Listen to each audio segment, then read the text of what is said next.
Pocos años después del descubrimiento de América, se inicia el tráfico de esclavos con el Nuevo Mundo. Durante más de 3 siglos, los buques negreros no cesaron de realizar sus siniestras singladuras, cargados con su vil mercancía humana. Millones de personas fueron capturadas en África y vendidas en América. A finales del siglo XVIII, solo en Haití, había una población de 2.900.000 esclavos africanos. A partir de 1697, Haití pasa a ser una posesión francesa y pronto se convierte en la primera productora de azúcar de América y también en uno de los lugares con más esclavos del mundo.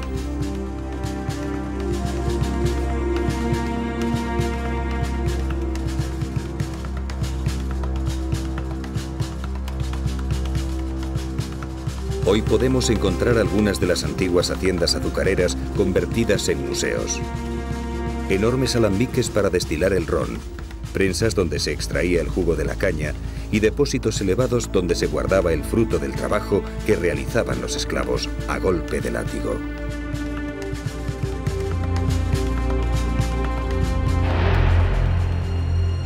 Las condiciones de vida de los africanos cautivos en estos patios eran atroces.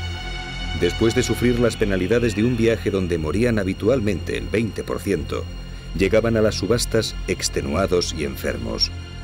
Las familias eran separadas y sus miembros vendidos a diferentes colonos. Padres e hijos nunca volvían a encontrarse. Los capataces aplicaban duros castigos a los que no se empleaban a fondo en su trabajo, y los cazadores de esclavos huidos sometían a sus presas a tormentos ejemplares que llegaban a ocasionarles la muerte. Muchos sucumbían víctimas de las heridas que les producían los pesados grilletes, o deshidratados al sol, encadenados a estas siniestras cruces.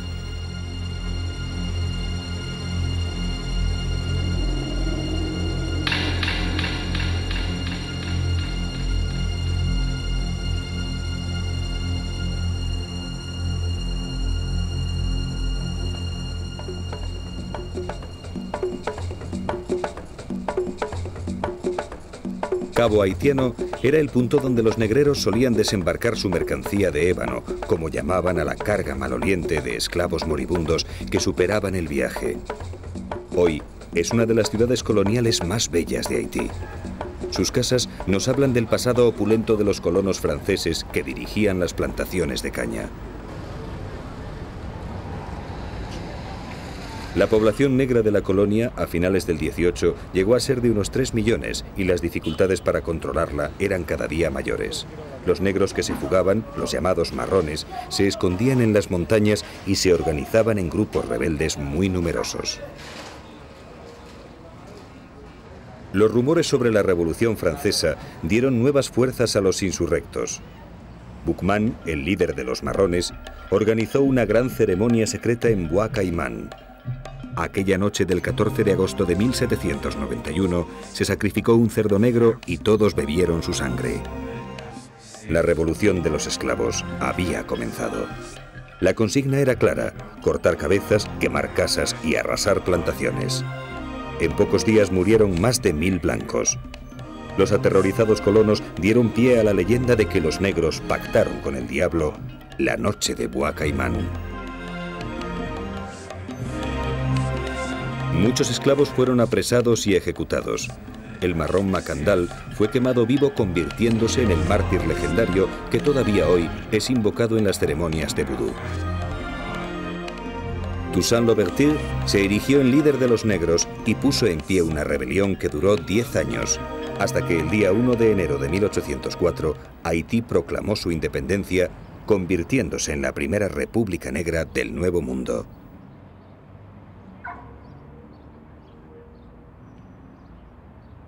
Dos años después, el general Henri Christophe se proclamó rey y construyó la Citadel en el norte, mientras que el mulato Pétion se hizo con el sur. La construcción de esta colosal fortaleza para defenderse de los franceses que nunca volvieron duró 14 años. Cada piedra tenía que transportarse a mano hasta 980 metros de altitud. 20.000 personas murieron en su construcción. Cuenta la leyenda que Christophe mandaba empalar en los enormes muros de la ciudadela a aquellos que se negaban a trabajar.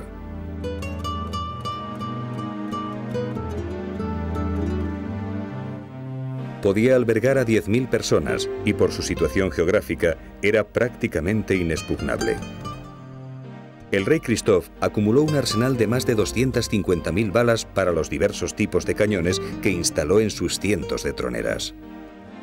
La Citadel, la mayor fortaleza del Caribe, quedó anclada en las montañas como testimonio de la lucha del pueblo haitiano por su independencia.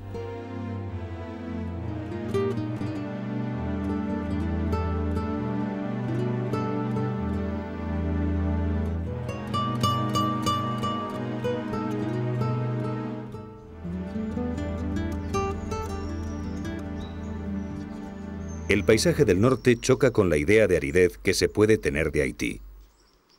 En esta región, donde el rey Christophe parece seguir reinando, los bosques son frondosos y llenos de vida.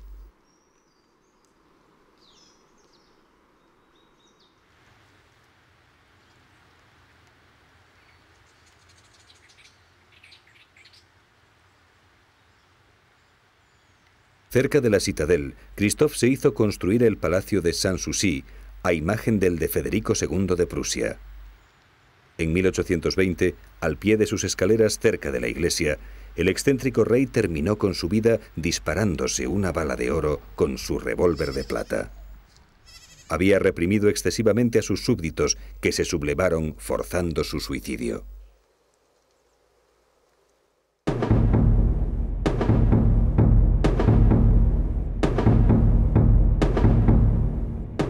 Un sencillo monumento le une a los otros padres de la patria en lo alto de una loma cerca de Cabo Haitiano. En este tiempo de lucha, pese a las autoridades coloniales y a la represión de la Iglesia, el fenómeno vudú había nacido. Las divinidades africanas que viajaron en las mentes de los esclavos se habían conjugado con la doctrina católica de los colonos. Una nueva religión había nacido.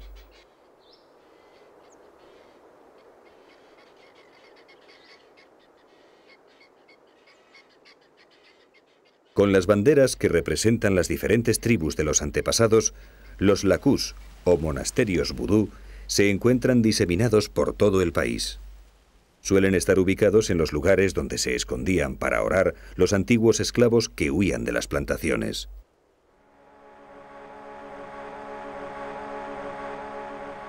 El vudú es una religión íntimamente ligada a la naturaleza. Muchas de sus deidades moran en ríos, valles y montañas.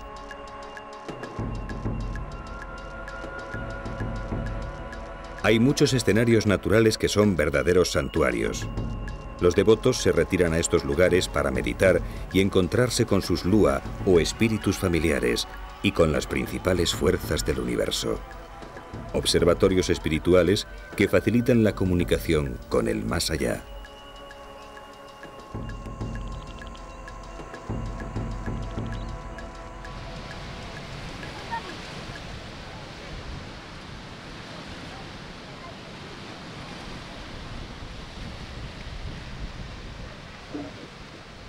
El vudú condiciona y preside la dinámica social de este pueblo. Siempre está presente en este mundo donde todo lo que sucede, sea bueno o malo, es atribuido a la acción directa de los espíritus.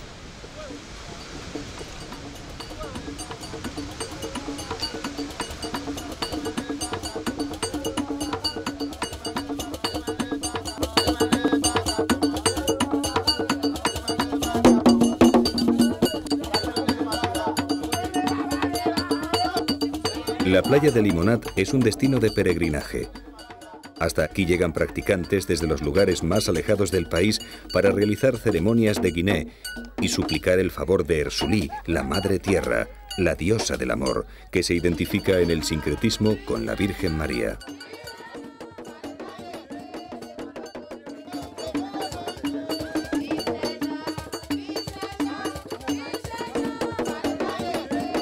A la sombra de los árboles sagrados, las familias se van turnando para realizar sus ceremonias.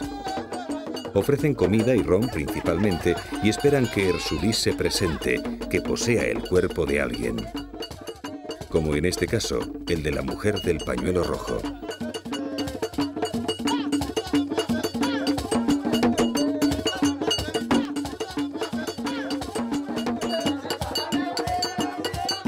Erzulie es coqueta y practica la seducción sin distinciones de sexo.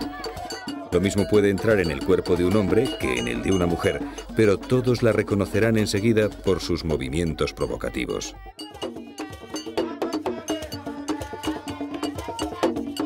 Cada practicante reconoce en esta posesión a diferentes entidades. Su traducción sincrética sería la Virgen de Altagracia, la Virgen Negra o del Monte Carmelo, y a veces Santa Filomena, identificada en vudú como una sirena que viene del mar o del agua dulce.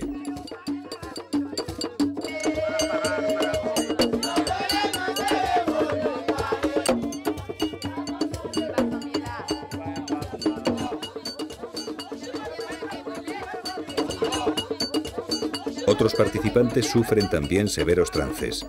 La gente les auxilia y les respeta, puesto que en esos momentos sus almas no residen en ellos. Son los Lua o espíritus los que han tomado sus cuerpos para expresar sus deseos. Mientras duran las posesiones, son frecuentes las exhibiciones que demuestran la protección que les confiere el influjo de la divinidad que mora en ellos.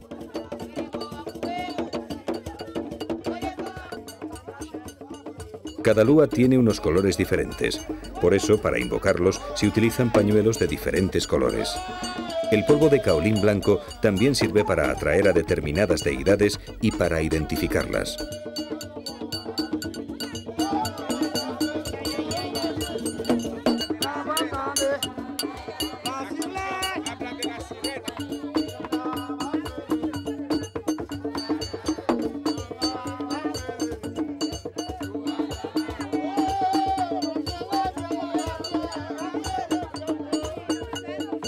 Erzulie acaba de reconocer a un servidor suyo por los anillos que adornan sus manos. Se trata de alianzas que demuestran que este hombre ha contraído matrimonio con ella. Cada persona puede casarse con su lua protector. Reúnen a sus familiares y testigos y van al Unfo o templo vudú, donde se celebra la boda mística. A partir de ese momento, el cónyuge terrenal tendrá que observar abstinencia sexual los días concretos que designe su lua. Por ejemplo, Erzulie prescribe los martes y jueves. En estos días se podrá presentar a sus siervos en sueños. Aquí en Limonad, el vudú convive con la iglesia. Los devotos alternan sus prácticas sin ningún inconveniente. Desde antaño, cuando los colonos prohibían sus cultos religiosos africanos, los esclavos se veían obligados a adorar a sus dioses arrodillados frente a la iconografía católica. Así surgió el sincretismo, donde la mayoría de los lua en vudú tienen correspondencia con divinidades y santos cristianos.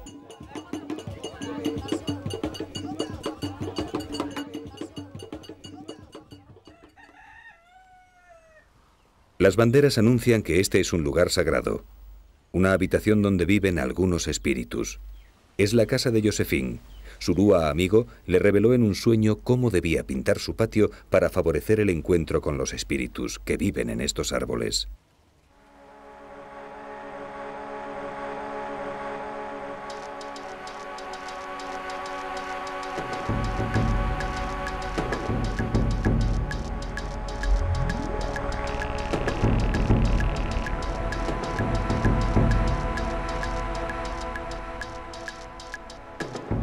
La filosofía vudú está íntimamente ligada a la naturaleza, por eso su carácter ecologista. Nadie se atreve a talar los árboles, dado que en ellos suelen morar los espíritus, y especialmente Loko, protector de los bosques.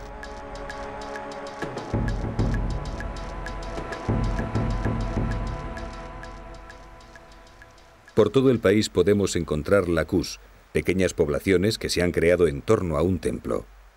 Un gran mapú sagrado, como llaman a las ceibas, preside este lacú de los Congo. El poder de las ceibas les viene dado por la creencia de que pueden hablar con Dios. Desgraciadamente, los franceses talaron la mayoría cuando luchaban contra la rebelión de los esclavos.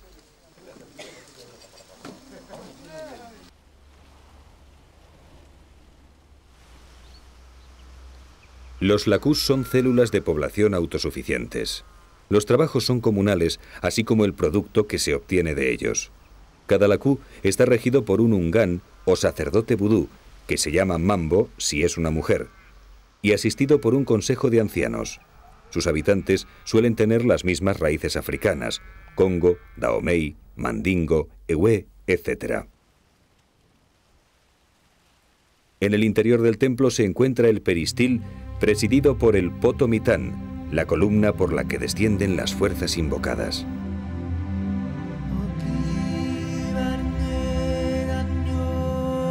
El altar refleja una vez más el sincretismo de este culto que nació de la guerra, pero que hoy mantiene sus machetes enterrados en símbolo de paz.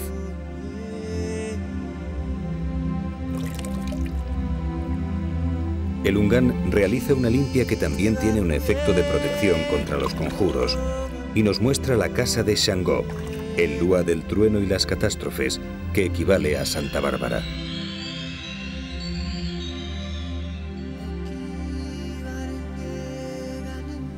Este otro lacú es Dahomey. Su arquitectura nos lleva a otra región africana de donde partieron las deidades Yoruba, los Orexás.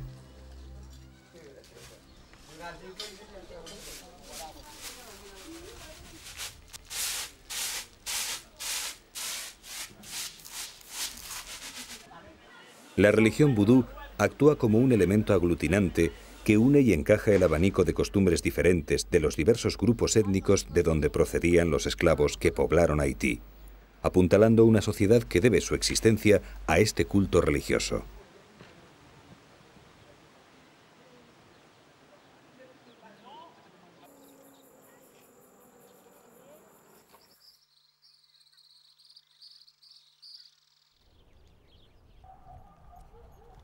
Otros lugares santuario son algunas lagunas donde habitan espíritus que limpian, curan y dan suerte a los creyentes. En Plan du Nord, la gente se sumerge en el lodo y realiza sus ofrendas de ron.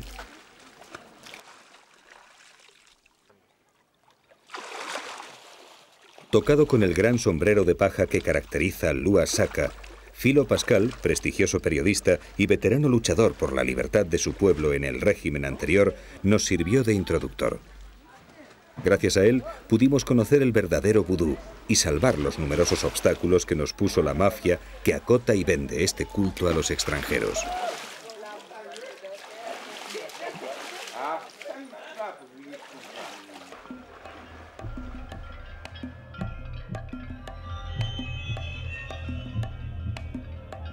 En los cementerios, entre los muertos, se realizan un gran número de ceremonias. La gente no tiene miedo en estos lugares. Por ejemplo, es normal y un gran honor que alguien duerma sobre la tumba de su padre.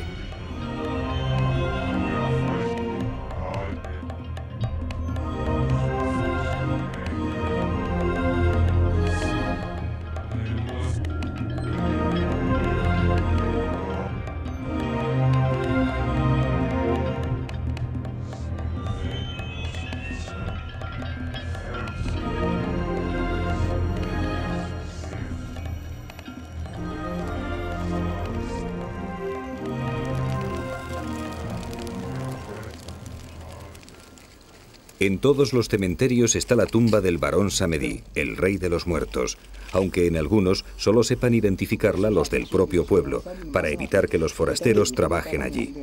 Normalmente se reconoce por su gran cruz y corresponde a la primera sepultura que se realiza. Esta noche asistimos a una expedición que realiza un ungán de Artibonito, la región de Haití donde la magia es más fuerte.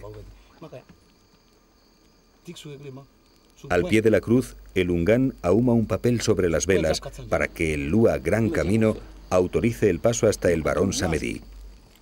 Después tendrá que dar su autorización Kafú, que controla los cruces entre el mundo terrenal y el más allá.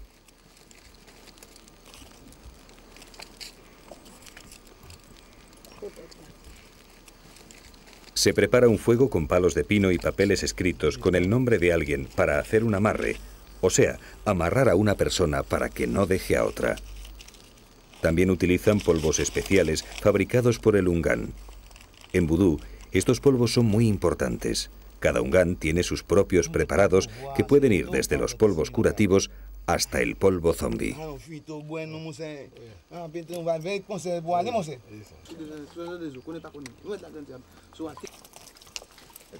El ron y el gasoil sirven para calentar a los espíritus que suelen vivir en el agua y siempre tienen frío.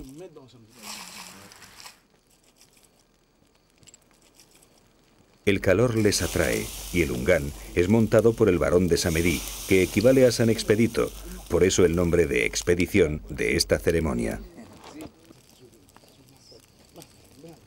Nadie puede negarse a devolver su violento saludo que transmite la energía del otro mundo.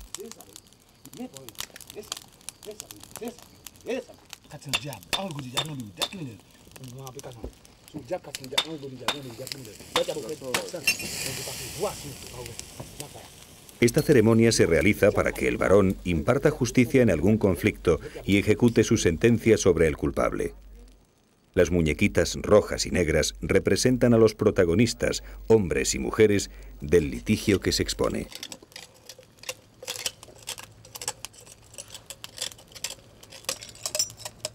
Este poderoso ungán, cuando es poseído, tiene el poder de comer cristal. Su lúa así lo demanda.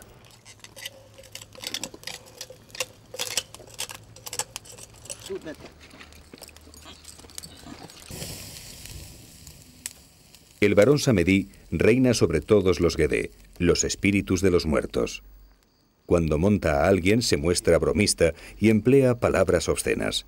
Es el lúa de la sexualidad y se enamora de las mujeres, baila imitando el coito y siempre fuma mucho.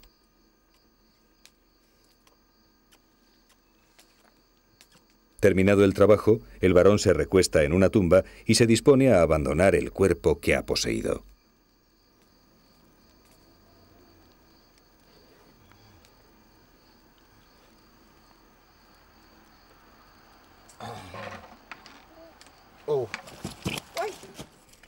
El ungán se asusta cuando el varón se marcha. No sabe cómo ha llegado allí. No se acuerda de nada.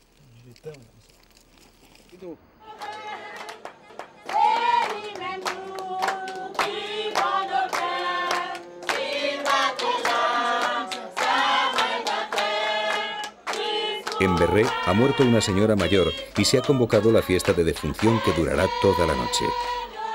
Con los cánticos, estos jóvenes tratan de animar al hijo que, sentado a una pequeña mesa, mira las fotos de su difunta madre.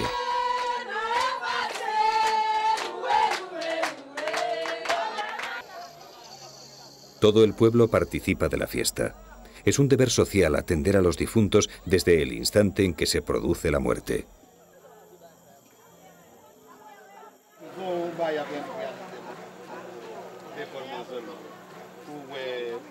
En la parte de atrás de la casa, las mujeres preparan café para que la gente pueda aguantar toda la noche en vela y la fiesta tenga éxito.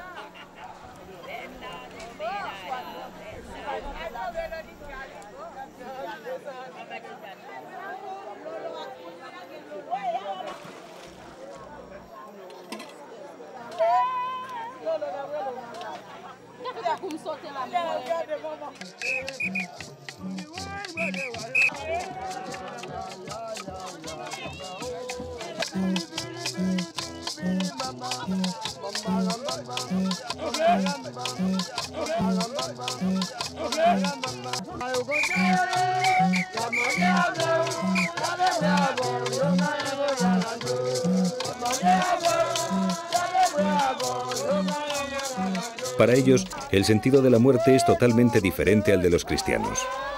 El ciclo se renueva, la muerte es el final del tránsito de la vida. Ahora el alma del difunto caminará hacia el pasado para encontrarse con sus ancestros.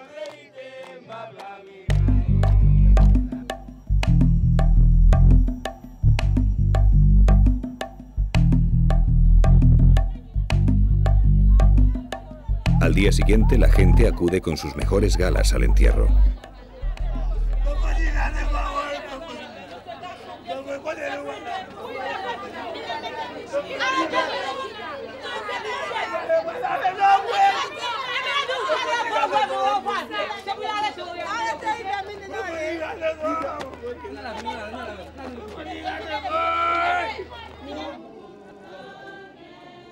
Las escenas de dolor se suceden. Hay que gritar mucho para que el muerto se entere de que está muerto. El alma no abandona el cadáver inmediatamente, se queda a su lado y hay que convencerle de que se vaya con los Guedé, si no, podría molestar a los vivos. En algunos sitios se le dan muchas vueltas al féretro para que el muerto se pierda y no encuentre el camino de vuelta a casa.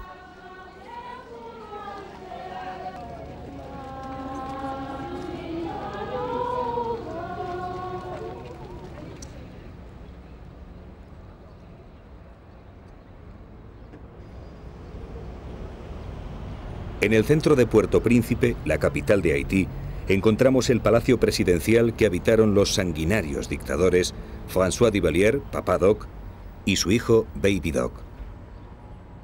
Frente a la fachada se encuentra la estatua del esclavo Toussaint Louverture, que dirigió la lucha contra los franceses. Al otro lado, la figura de un esclavo haciendo sonar un lambí, símbolo de la caída del poder colonial y de la lucha contra la opresión esclavista.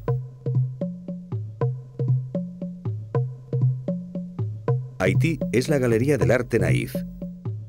La Iglesia de la Trinidad es la primera que permitió la entrada a esta manifestación artística de un pueblo que tiene la necesidad de expresarse pintando de esta manera. Haití es el país del color. La gente pinta sus casas, sus calles y sus coches colectivos, los famosos tap-tap.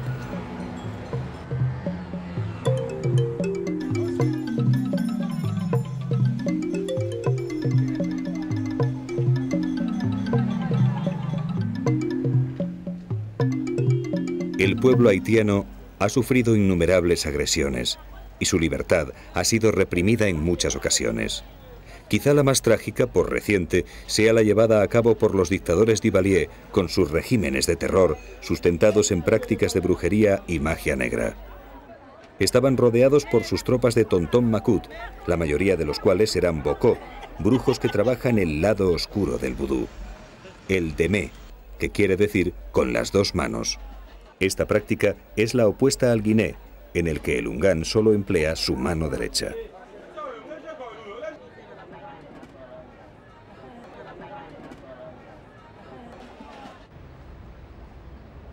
La Iglesia Católica no convive bien con el vudú, al contrario que los vuduistas, que no plantean problemas para convivir con ella.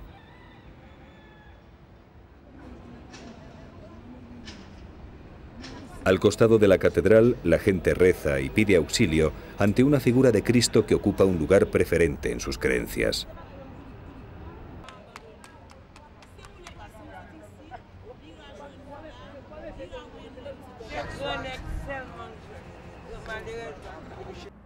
En los cementerios de Puerto Príncipe se celebran rituales a diario. A los muertos hay que atenderlos bien, si no, en vez de ayudarte, te molestarán. Junto a Philo Pascal asistimos a una misa que ofrece por un pariente difunto ante el barón Samedi. Se le ofrece comida y ron que al final serán repartidos entre los pobres, que por eso acuden a los cementerios.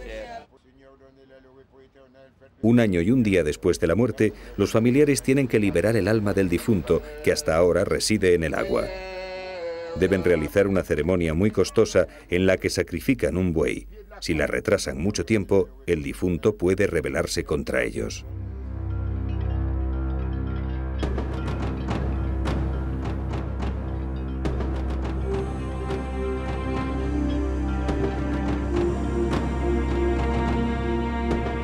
En la ley tradicional del vudú, la pena máxima no es la muerte, es la zombificación. Los ungán que hayan sentenciado designarán a un verdugo que soplará el polvo zombi para que el criminal lo inhale sin darse cuenta. Al poco tiempo, morirá aparentemente sin que nadie sepa la causa y será enterrado. Pasado un tiempo le desentierran, le aplican un antídoto y le roban el alma. Obedecerá y trabajará de por vida para los ungán. En realidad le someten a un estado cataléptico producido por el tetrodotoxín, el principal componente del polvo zombi. Su cerebro no recibe el suficiente riego sanguíneo, lo que unido al shock de ser enterrado vivo provoca que sus facultades mentales queden irreversiblemente dañadas.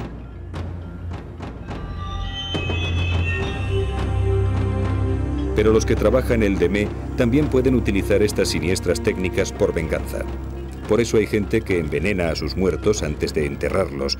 Podrían haber sido víctimas de un bokor y ser convertidos en zombi.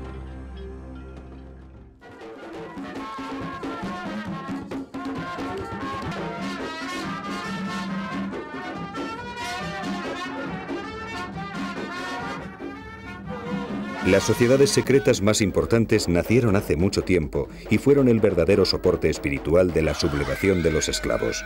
Sus ceremonias, como esta de Bosú, son más violentas porque invocan a los Lua Petro, originarios de Haití.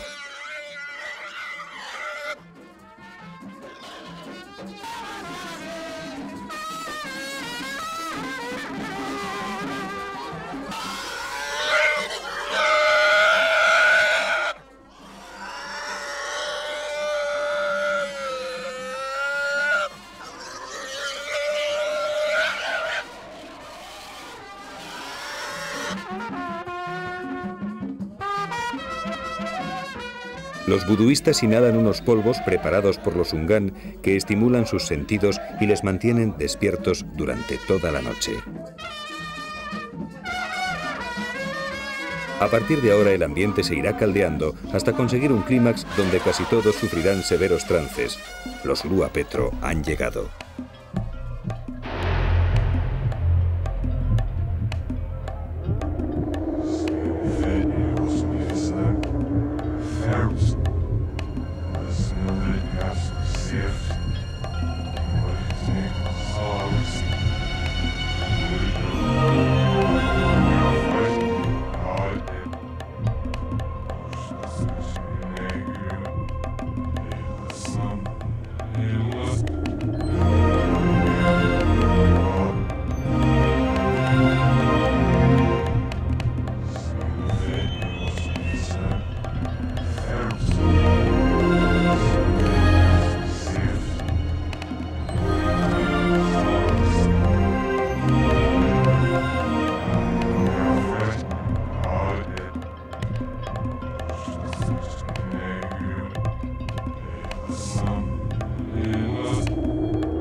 Los buques negreros también arribaron a Cuba, creando otra gran población africana.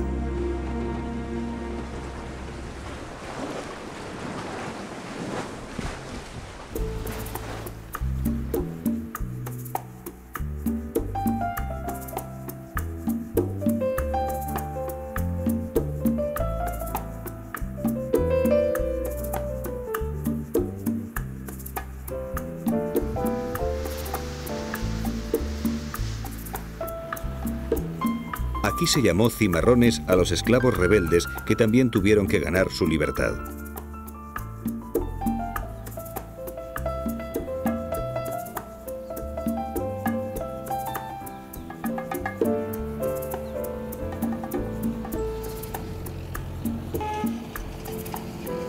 Sus creencias dominantes eran las Yoruba, que al sincretizarse originaron lo que hoy se llama santería o regla de Ocha. Una religión que de una forma más o menos intensa practica la mayoría de la población.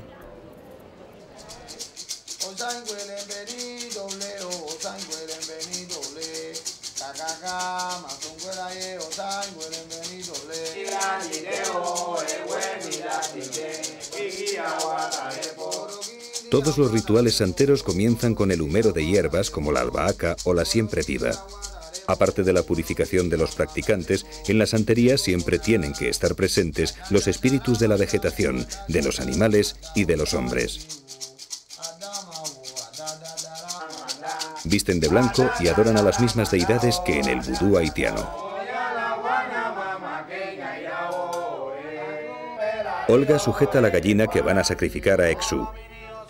El babalawo que fue a ver consultó el oráculo de Ifá y le indicó lo que tenía que hacer. Corría el peligro de que algún hombre se burlase de ella.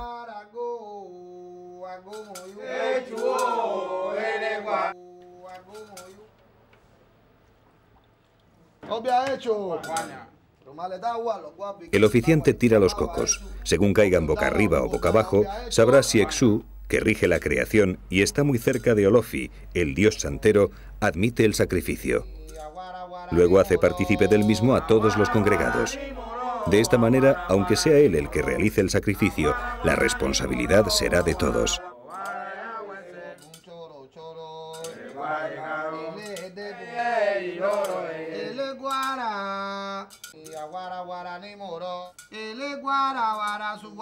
La emanación del fluido vital sustituye a la vida humana. Se da vida para preservar la vida y establecer un lazo de unión con el orden sobrenatural.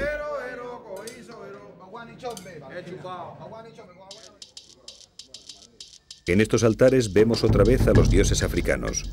Okun, el guerrero. Sangó, el Orexá del trueno y los relámpagos, o Santa Bárbara en el sincretismo.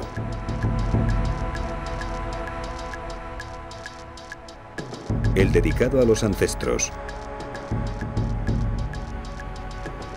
El de Orula, intermediario de Olofi, el sol. Y arriba Obatalá, el dueño de las mentes, que equivale a la Virgen de las Mercedes. Y por último San Lázaro, Sojano, el de las epidemias y enfermedades.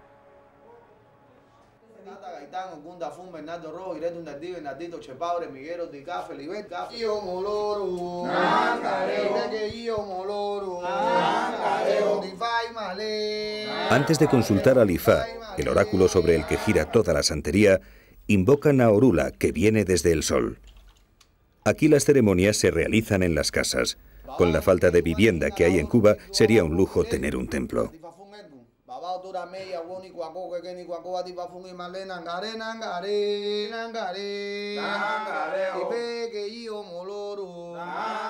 Beben el Rara Ecuo, un refresco de maíz que les protege del calor que llega del cielo a través del espíritu de Orula.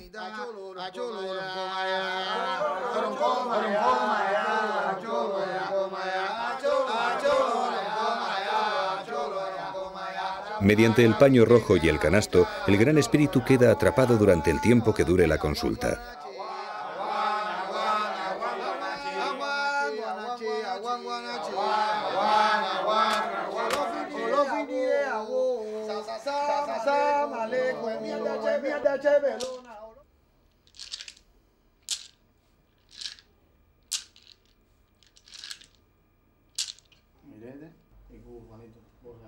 La técnica de adivinación del Ifá Yoruba es complicadísima. Más de 1000 deidades pueden presentarse en forma de combinaciones matemáticas. El Babalawo debe interpretar correctamente e identificar la respuesta final a la consulta, que será la decisión y el mandato de Orula.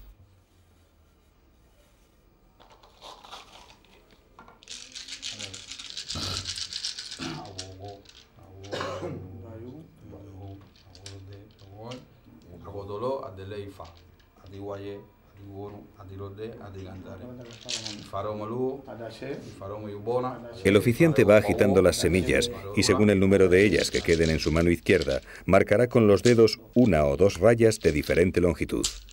Cuando el propio Orula se presenta, todos se arrodillan. El oráculo queda abierto para la consulta.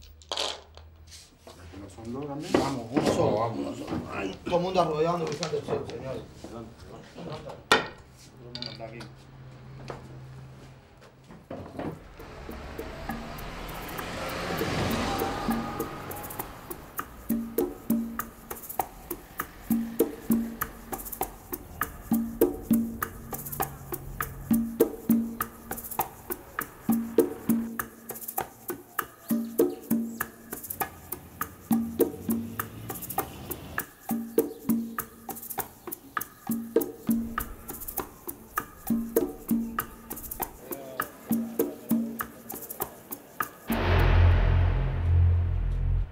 Jacinto es miembro de la sociedad secreta Ahuacá y hoy se somete a la iniciación en el Palo de Monte, la magia negra cubana.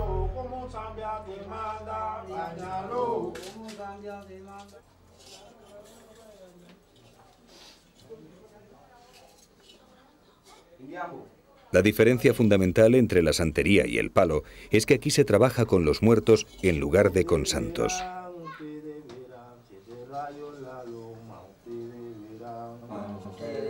El culto se sustenta en la prenda mayombe, las ollas donde atrapan a los muertos para utilizarlos en sus rituales.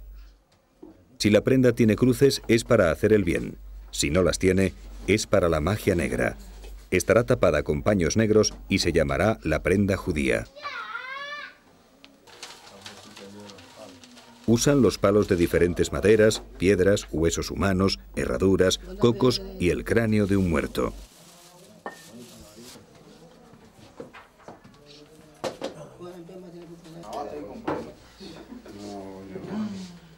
Terminada la elaboración de la prenda, Jacinto es conducido hasta el altar. Soy los chumba con licencia, si todo mude para si un alzo, dice mismo pie quindembo, dice palo, ¿para qué me llama?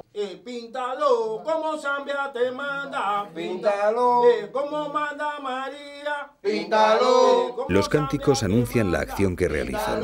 Son claros y repetitivos para dirigir a la prenda y garantizar que el rito llegue a buen fin.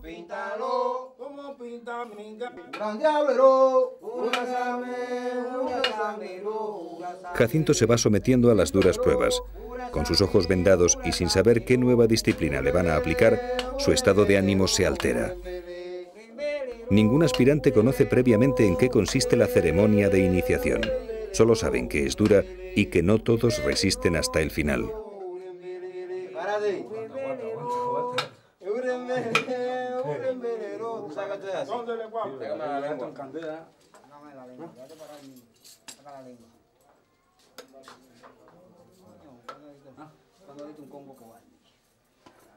Al poco se siente mareado. Sus rodillas están entumecidas y tiembla de excitación. Necesita un descanso. La incertidumbre no le permite controlar sus nervios.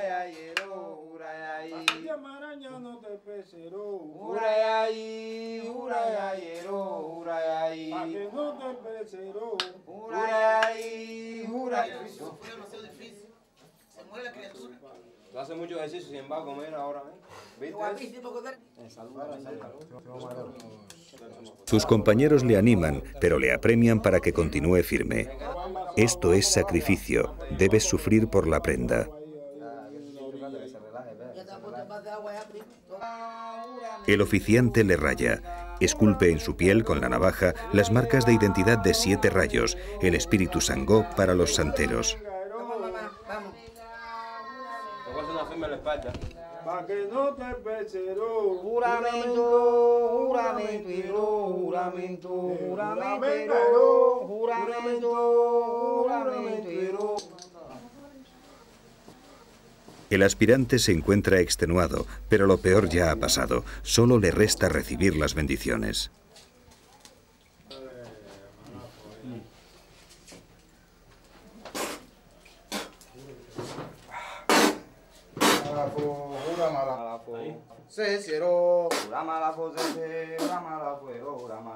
Ura chamba, ura chambero, ura chamba. no te pesero, Urembere, urembere, urembere. a que no te pesero, Urembere, urembere, urembere. Ay, sai para, yo para derechito. Yo para derechito. Yo para con mi maña. Yo para derechito. Yo para con mi maña. No abra los ojos. Vamos, apaga las luces. No, no apaga las luces. Apaga las luces. No abrir los ojos, no abrir los ojos. No apriete nada, ¿verdad? No abrir los ojos. Va abriendo los ojos poquito a poquito. Tras 5 horas con los ojos vendados, Jacinto debe acostumbrar su vista a la luz. Ahora le explicarán los fundamentos secretos de su nueva religión. Crucifijo. Saca la lengua. ¿Qué es esto que haga adelante? Santo, crucifijo. Saca la lengua. ¿Qué es lo que haga adelante? ¿Qué es lo que haga adelante? Una cruz, crucifijo. ¿Eh? Saca la lengua. Ahí no hay nada.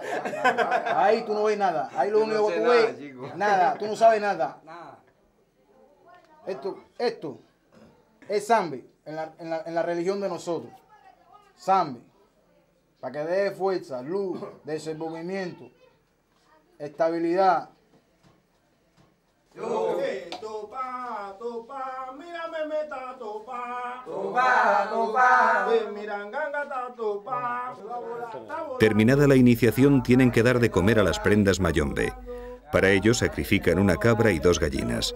Su sangre colmará el apetito de los muertos, que ayudarán al iniciado a recorrer el camino del palo de monte.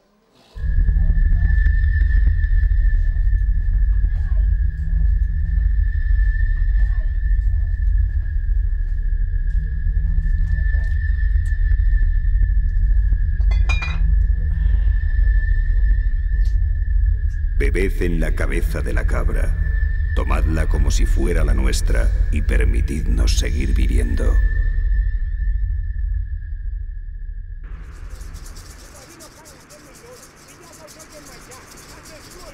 Los santeros también adoran a Olorum, la sirena marina que vive en las profundidades. Le hacen ofrendas de frutas y flores y le piden que acepte las acciones que desean emprender y les ayude a superar las penalidades.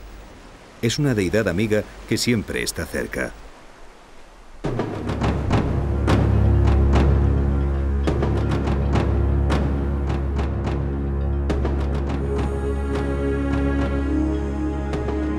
Brasil fue el otro punto a donde llegaron gran cantidad de esclavos en la época de la trata. A finales del siglo XVIII se calcula que había una población de cerca de 9 millones de negros africanos.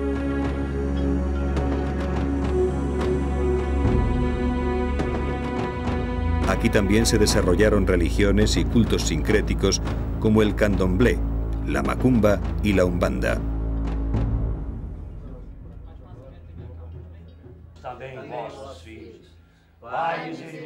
Blancos y negros practican actualmente estos cultos, que han ido evolucionando al mismo tiempo que sus adeptos iban siendo de escalas sociales más altas.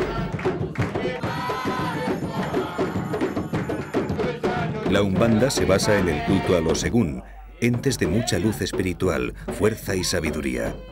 Su objetivo es atraer a estos espíritus beneficiosos para la práctica del bien. Aquí los tambores y el ritmo juegan un papel primordial.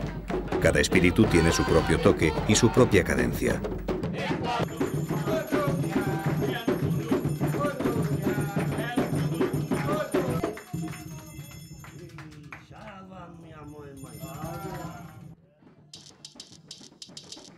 Sus altares están dedicados a las mismas deidades que en vudú y en santería: Exu, Ogún, el guerrero, Lemanyá, la sirena, Obatalá, el creador, Xangó y el resto del panteón africano.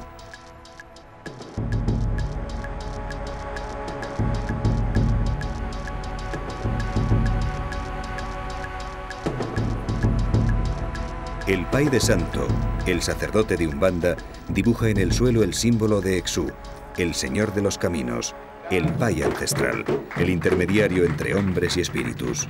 En el sincretismo se le compara con San Pedro.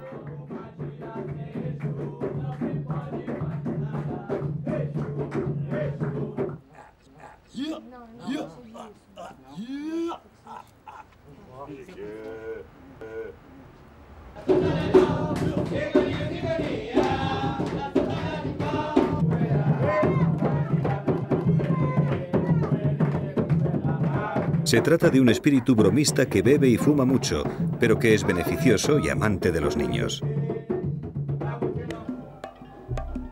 Aquí también existe el mundo oscuro, la magia negra. Fetiches vodum de Dahomey que en un lugar reservado pueden ejercer su siniestra influencia.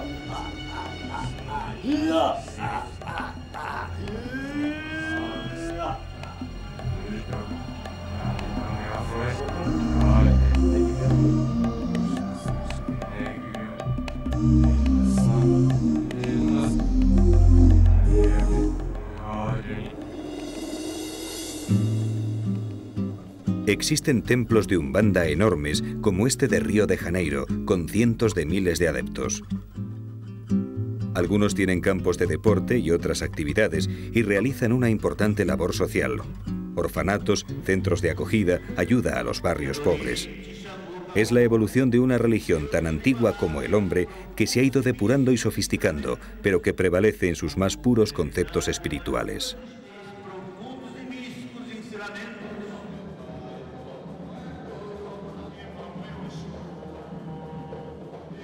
Periódicamente, los practicantes se reúnen y realizan sesiones donde nuestras ya más que conocidas deidades africanas descienden y transmiten sus mensajes. Los trances son menos bruscos que en otros cultos, pero todos se encuentran con su santo amigo.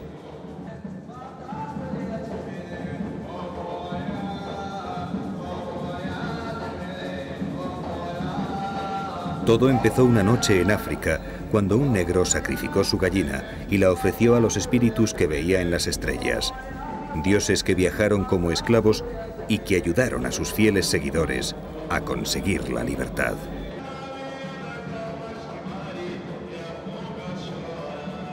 Quizás todo lo que hemos visto no sea real.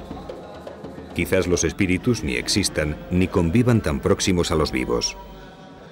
En Occidente nos es difícil creer en estas religiones, pero teniendo en cuenta los millones de seres humanos que sienten estas fuerzas y son capaces de interpretarlas, merece la pena hacerse la pregunta y dudar.